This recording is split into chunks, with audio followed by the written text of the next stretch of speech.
As experiências visionárias revisitadas pela teoria sartriana. É importante considerar o papel que a imagem desempenha no campo das motivações psicológicas e culturais, pois a imaginação é um dinamismo organizador e reformador das sensações e não se limita a características lógicas e superficiais. Sendo assim, as visões proporcionadas pelo uso de alucinógenos são resultados dos efeitos das substâncias ingeridas, sem dúvida, mas em nenhum momento reduzem-se apenas à sua dimensão neuroquímica. Não existem efeitos padronizados e objetivos da droga sem levar em conta os anseios do sujeito e seu estado psíquico de antemão, bem como os parâmetros culturais e a influência do meio social e até mesmo ambiental onde se passa o uso. A constituição da consciência imaginante tem seu sentido vinculado ao contexto real que o sujeito se encontra, mas ganha contornos próprios, constituindo a significação imaginária, que é uma vivência singular. A atividade imaginária, seja estimulada pela arte, como nos fala Bachelard, ou pelo uso de substâncias alucinógenas, possibilita que os sujeitos reconstruam seu mundo a partir do acesso a esse mundo irrealizado, com seu próprio significado. Conforme Huxley, se percebermos que a experiência visionária tem algum tipo de significado profundo, então ela pode ser muitíssimo importante no sentido de alterar nossas vidas, alterar nosso modo de consciência, fazendo-nos perceber que há outras maneiras de olhar para o mundo além do modo comum e utilitário, podendo também resultar em significativas mudanças no comportamento.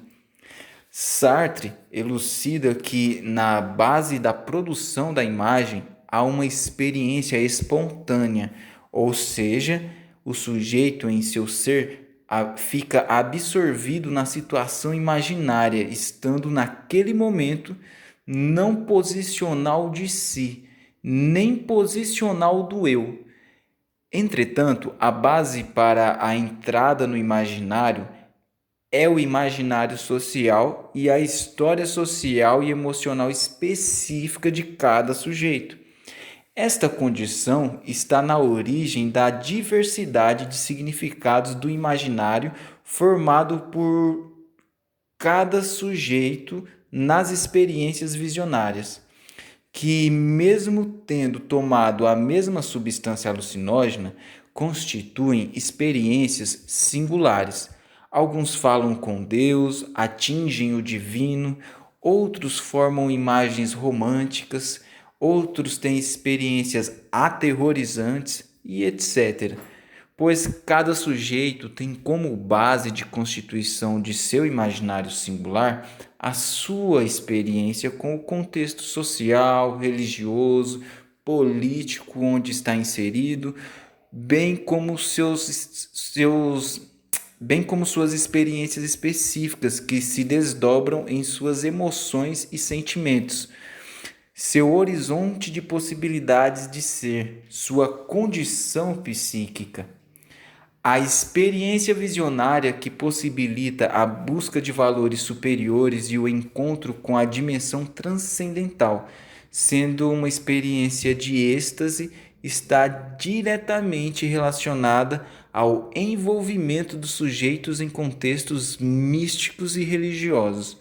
O aspecto saudável da imaginação trazido pela criatividade, pelas experiências visionárias, pela capacidade de recordar situações vividas, tem, no entanto, seu reverso, seu lado patológico, quando o sujeito, ao invés de usar sua capacidade imaginativa para transcender sua situação, fica prisioneiro dela.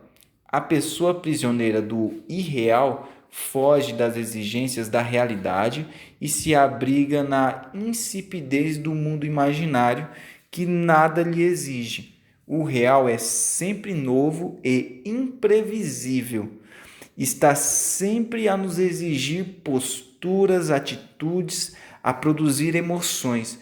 Já o mundo imaginário é de uma pobreza essencial, só tem aquilo que nele constituímos. Dessa forma, o imaginário não nos exige nada, é uma vida cristalizada, pobre. Certamente não é uma situação tranquila, pois essa fuga não apaga as adversidades e exigências externas. E cada vez que o sujeito volta à realidade, experimenta-se oprimido pelas circunstâncias e pela solidão de seu estado. A psicose é uma renúncia ao real para evitar o comportamento de adaptação a situações adversas. A pessoa foge daquilo que precisamente quer resolver. Os conflitos e pressões das pessoas próximas à realização de um futuro desejado, mas vivido como inalcançável.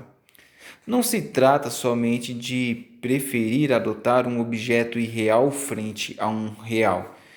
Quando escolhemos a vida imaginária, definimos-nos por ela com tudo o que comporta: objetos, sentimentos, comportamentos imaginários.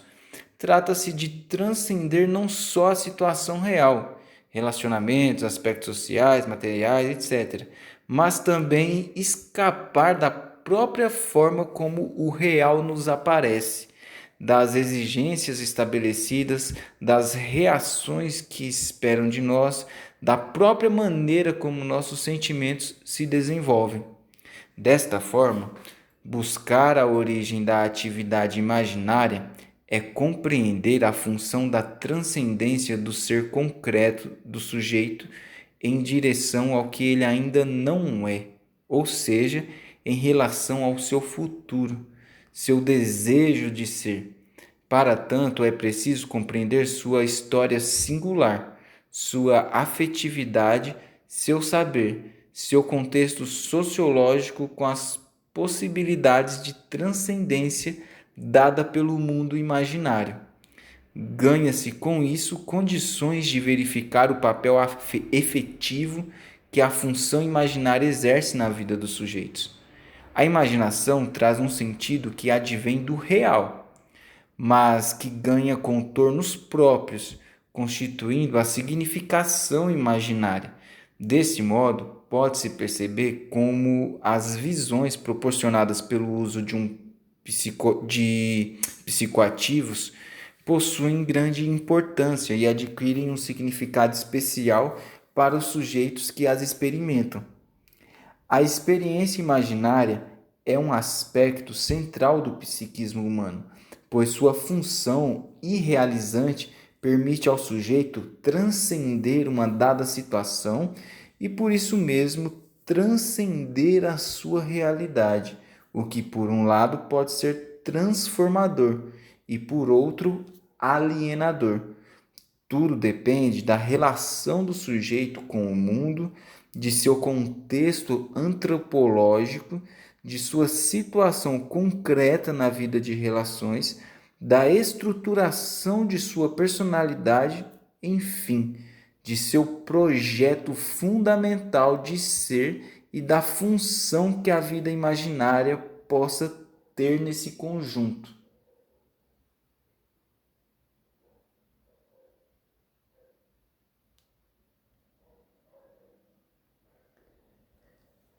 Referências. A Força da Idade. Vou falar só o nome, qualquer coisa você vê o vídeo aí. A Poética do Espaço. Que mais? Canadian Psychiatric Association Journal. O que é a fenomenologia? As estruturas antropológicas do imaginário. Fenomenologia de Husserl. As portas da percepção.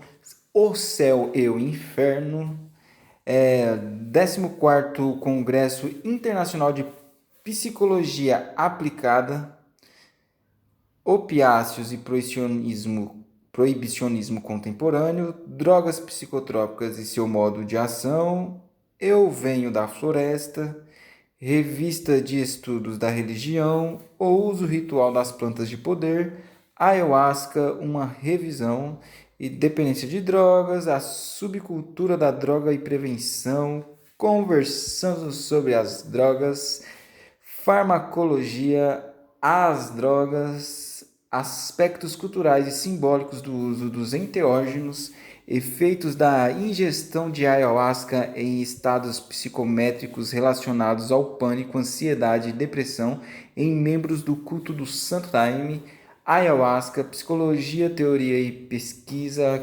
critique de la raison de dialectique, la transcendência del ego, situações, o imaginário, o ser e o nada, esboço de uma teoria das emoções, novas perspectivas para a psicologia clínica, se liga ao livro das drogas, mini dicionário da língua portuguesa, psicofarmacologia de novo, a cultura do uso de psicoativos nas grandes civilizações pré-colombianas. Psicóloga, mestre em educação, doutora em psicologia clínica, professora da graduação e pós-graduação de psicologia da UFSC, Universidade Federal do Pará, Instituto de Filosofia e Ciências Humanas, cidade universitária. E só para confirmar, esse artigo pertence a, como é o nome? Do Daniela Ribeiro Schneider, Larissa Antunes.